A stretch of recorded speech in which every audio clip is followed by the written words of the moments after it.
I'm driving a 2019 Nissan Altima, but first a revelation. In doing Micah Drives videos, I've realized that my wife and child are much more charming than I am, so I'm going to drag them into as many of these things as possible. And now the car.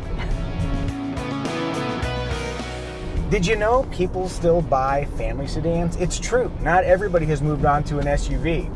So if we want to make the esoteric choice, really SUV is incorrect? Totally, yeah. If you want to be out there on the ragged edge of absurdity, buy a family sedan as a family. Nobody does that anymore. Okay, hundreds of thousands of people do that every year, but it's a decreasing number. But this is a really good opportunity to check out kind of the classic format of a family vehicle with the almost classic format of a family. We're missing 0.5 children. Oh. But I don't think we're going to pick that up along the way. So the Nissan Altima is all new for 2019. This is the SL trim with all-wheel drive. It's actually Kelley Blue Book's long-term Nissan Altima. It just joined the fleet. But first impressions, at least from the driver's seat, require a graphic. Play the graphic. Sorry, you play the graphic.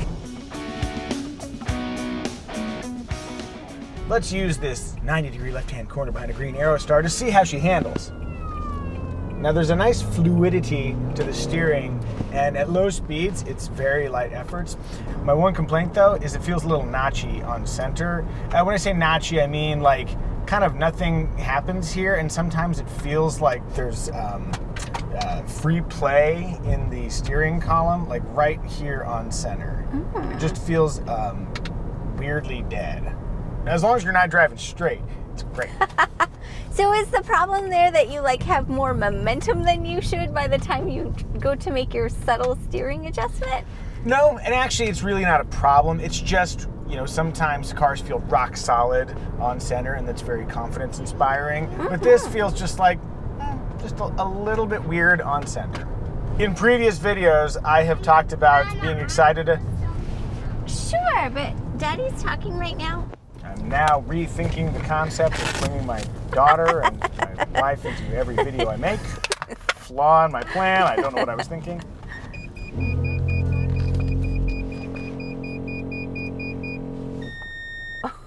So far, ProPilot Assist is not impressing me. We were coming up to the back of a car, and I activated ProPilot Assist. Let's see what it does. And then it just went into full emergency mode.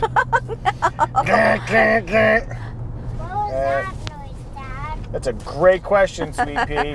So the dynamic cruise is active. I'm a little curious, though, what it takes to get the steering assist to activate, because it's not coming on. Maybe I need to be going faster, and that's a request I can always fulfill. Oh, by the way, Sweet, I've decided we need a graphic every time I apply completely needless full throttle acceleration. I really, really like, and I would say I'm low-level friends with the Straight Pipes guys. Yuri and Jacob are very talented. I love what they do. And one of the brilliant things that they've done is brand visor tests. Oh, look at me. That's a pass.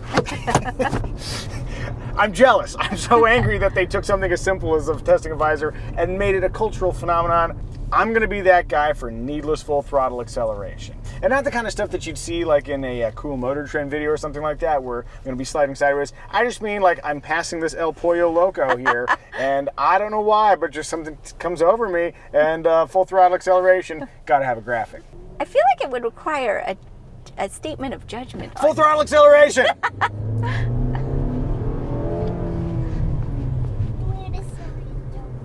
That I did make a silly joke, sweetie. You two be damned, my daughter loves me. I really do love you. Oh, I really do love you too, sweetie. You know, if you ever think parenting is a complete waste of time, you're usually right, but every once in a while they say something adorable like that. So my needless full throttle acceleration wasn't the mind-bending experience that it would be in some cars. This is the base 2.5 liter engine that powers probably most Altimas that are going to leave the factory. 182 horsepower, which I'm not using now because nobody's going. You ever do that where you come to a stop and nobody's going? There must be like an emergency vehicle coming. No, these people just hanging out. Dad. You're not feeling good? What would make you feel better? Not driving so fast? Well, the Nissan Altima can make that happen. Thank goodness we're in an Altima. Yeah. So the power figures are fine, but there is another more powerful engine. They've got their turbocharged 2-liter. This is why we have graphics, because I can't remember what the numbers are, but you can. But I would say that for normal driving around, the amount of power isn't problematic. Yeah, but it is attached to a CVT, and I'm not going to belabor my disdain for CVTs, but it's not great. I'm coming to a stop. Let's see how the brakes work. Or maybe we'll just let it do that emergency danger thing it did previously. That was a lot of fun. Oh, say. Yeah? Smooth. Whoa, that was a very smooth stop. I like the brakes. So when we depart from a stop here, we're going to examine the CVT behavior. Do you know how continuously variable transmission works? Oh God, you've told me a million times. Doesn't matter. All you need to know, it has infinite ratios, but people don't like how that feels because it's very unfamiliar to them. So what a lot of car makers will do is they'll emulate the gear changes of an automatic transmission, and we're going to experience that right now. All right.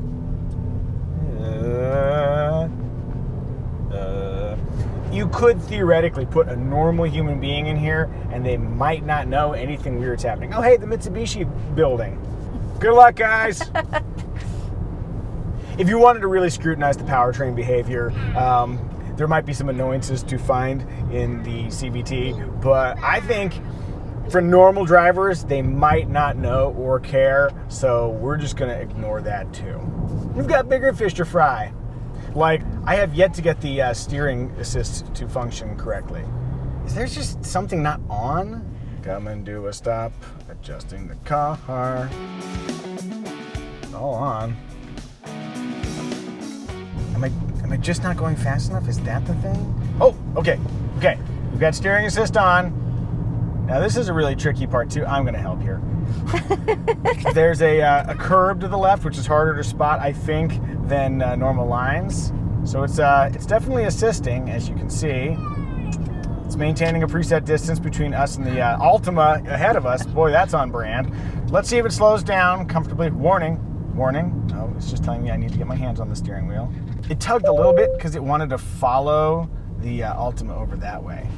It seems to steer, which is good. It's so funny though, because the vehicle steering doesn't necessarily make your life easier. I've seen this driving like Tesla with the Navigate functionality, where you just have to monitor it the entire time. So, Here's some stickers, Mom. let's see if we can get the system to activate again. So I think we've got a very skittish steering assist system, but whatever. I probably wouldn't want to use it too much anyway. It's the kind of thing that will be helpful if you're just fully inattentive, and having a car monitor in some fashion is better than not being monitored at all. Mm-hmm. But it does not replace a human. Although, actually, there's some pretty dumb humans out there, and a lot of them drive cars, so maybe this is a big improvement. I'm showing contempt for humanity. I'm sorry you had to witness that. And on Father's Day. Way to date the video, sweetie. Well, I guess it's no secret. Yeah, so today is Father's Day. I don't know when you're watching this, but here I am, a father, doing fatherly things, earning a living, being with family. As we mosey along here, I really like the ride quality. The Nissan Altima is a very comfortable ride. It does a little bit of kind of what we were talking about recently in the BMW X5, where you still feel the road, but it kind of like smooths the rough edges, and I very much like that. Moving on, emotion factor.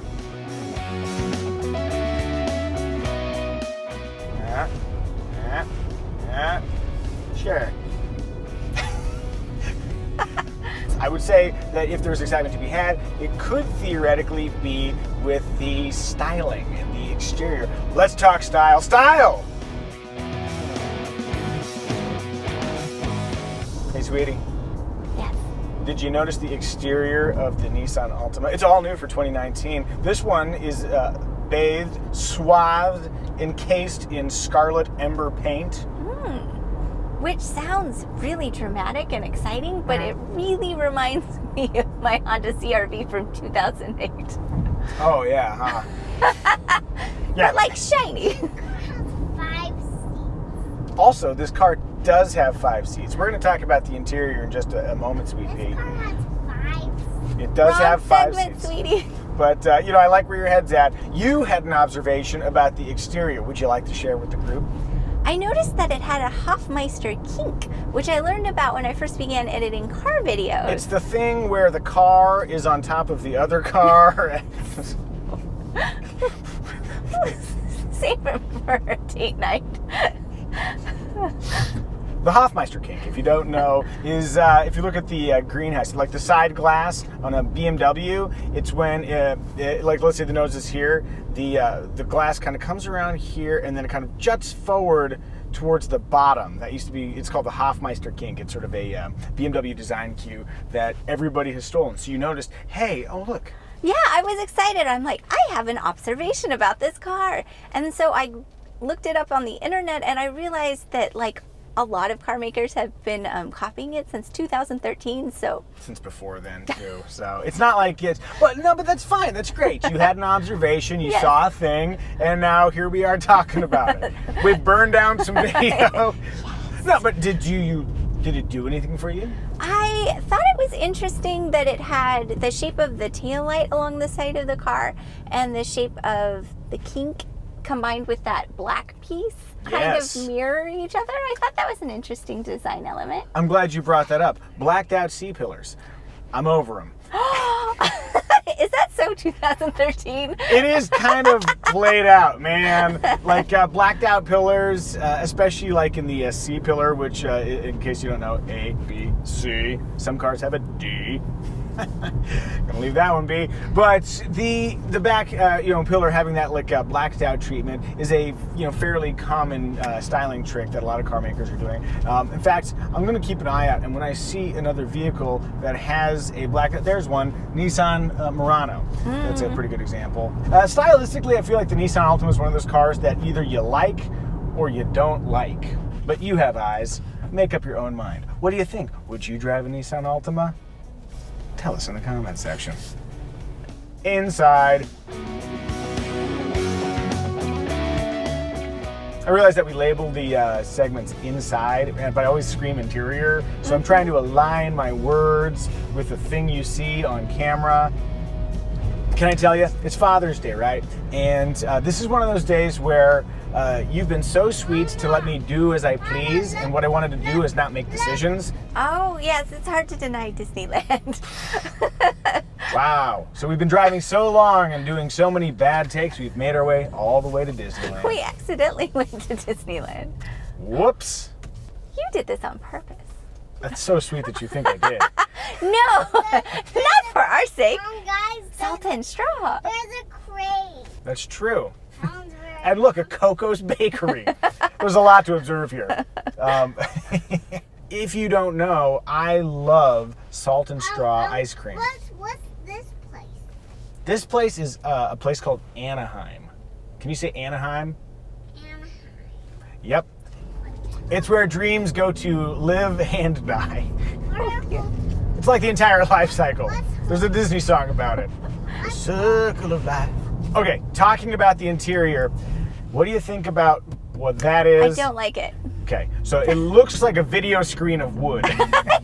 Well, now I kind of like it. Really? That makes it more modern. It looks like it's really trying to look like real wood in a vivid way, but doesn't look like it at all. So failing. Yeah, it's definitely not real wood. It almost feels like absurdist. It's like performance art wood.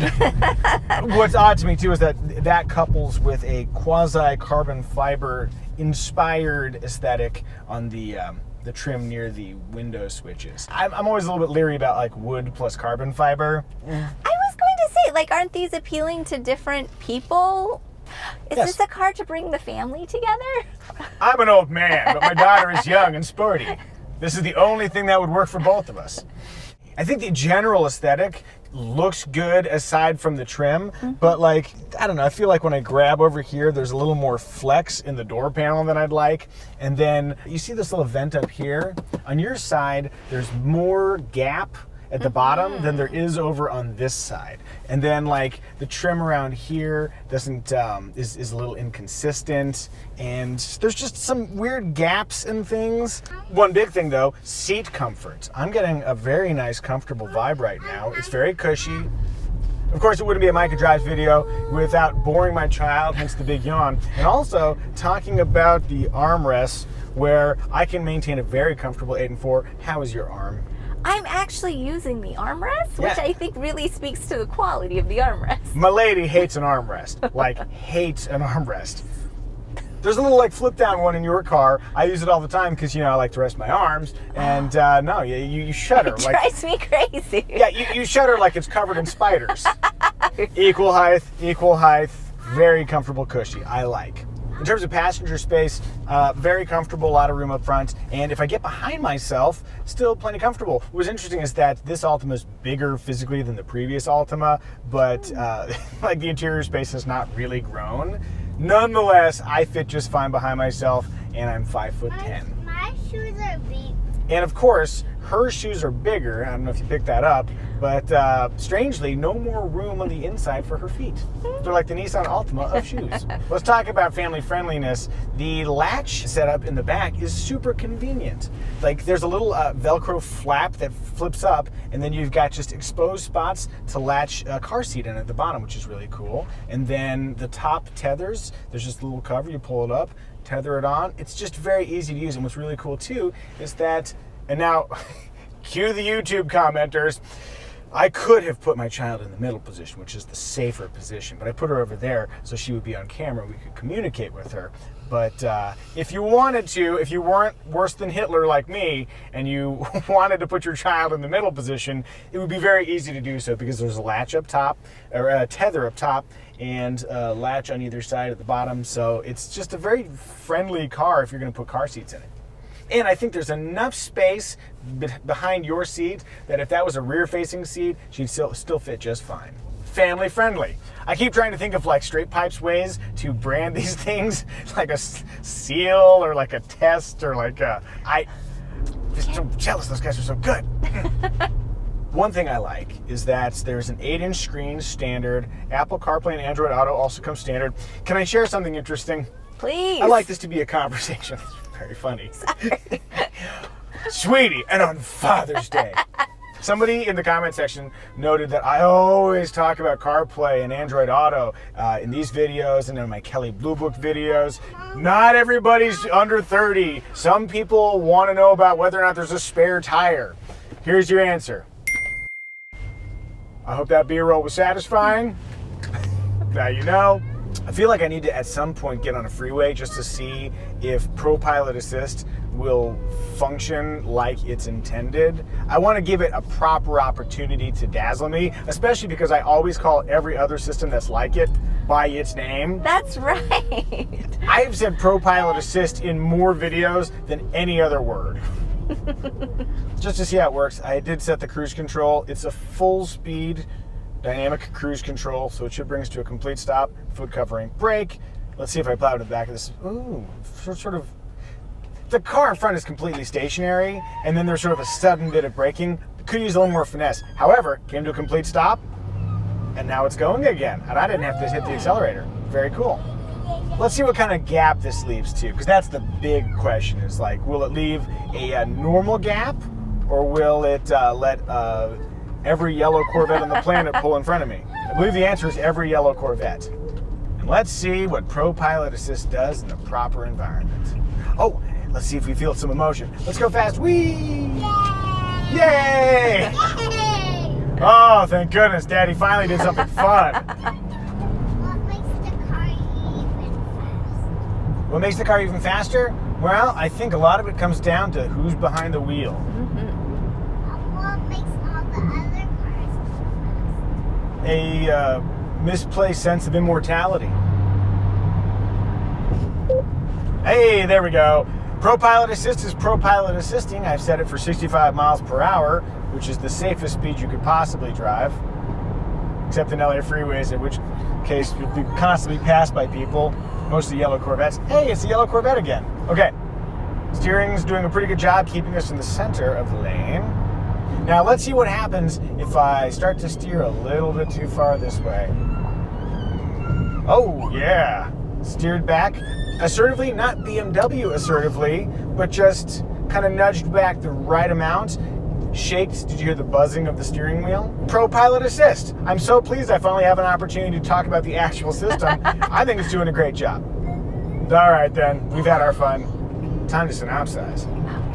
Synopsis! Wait, what's happening here? I have to honk at somebody now? No. By the way, that could not have been a less New York move. I gave it like a 12 Mississippi, and then when I realized I was going to have to honk to let the guy know, I was like, oh, mercy, here we go. And then I still didn't do it. You never survive there. I'm not going to burn down this video talking about horn philosophy based on coast, but we do things very differently around here. All right, as I approach this stoplight, you were telling me about the total package, speaking of the Nissan Altima. What do you think? It's unfortunate. My heart. Did it fall? You talk to the camera and I'll get it. Okay. It's unfortunate because I feel like this is... Well, first, I need to know how much this car costs. Let me get my seatbelt sorted here. Base price for the Nissan Altima is like right about $25,000. This is the SL trim with all-wheel drive, which you can only get with a smaller engine. It's right about 33 grand. I feel like if I'm going to spend that much money for something this size, I want something way more fun. And yet, $33,000 is basically the average transaction price for a new car these days. So that's just like kind of right down the middle. I will take less space and get a 4-door Mini. Very good then. But that's being viewed through the lens of somebody who loves living. But as a family sedan, look how comfortable we all are. It's very quiet on the interior. Ride quality is great. This is like the classic example of what you would drive if you were just looking to fill the role. I almost don't know what to make of it. I know. Like, I have a really difficult time with this category because I just don't care about it. Oh, you know what? Okay, I got it figured out then. Sweetie, synopsizing a car can be difficult, but sometimes it just lands in your lap. The Nissan Altima is like Father's Day after a long several weeks of nonstop work where you just don't feel like thinking about it. It's nice, but you just don't feel like thinking about it. I'm sorry, baby. It is like the encapsulation of my Father's Day on 4 wheels. Like, I don't know, this is good. This is good enough. Yeah. That, by the way, is a Muzio family philosophy. A few years back, Evie and I had just had our child. We were up in San Francisco on our first real weekend away, and we, rather than trying to find the best spot, we were just so exhausted, we established our good enough philosophy, and that has guided us all the way to here. It's like, I don't know, man. It just doesn't need to be that great. It doesn't have to be the best expression of a churro. Maybe it'll just be a churro. It doesn't have to be the best version of a sedan. Maybe it's just a sedan and it does its great job. All right, now let's go do something fun. Did we do a good enough job on the video? Sure. Okay. Fade to black, fade to black.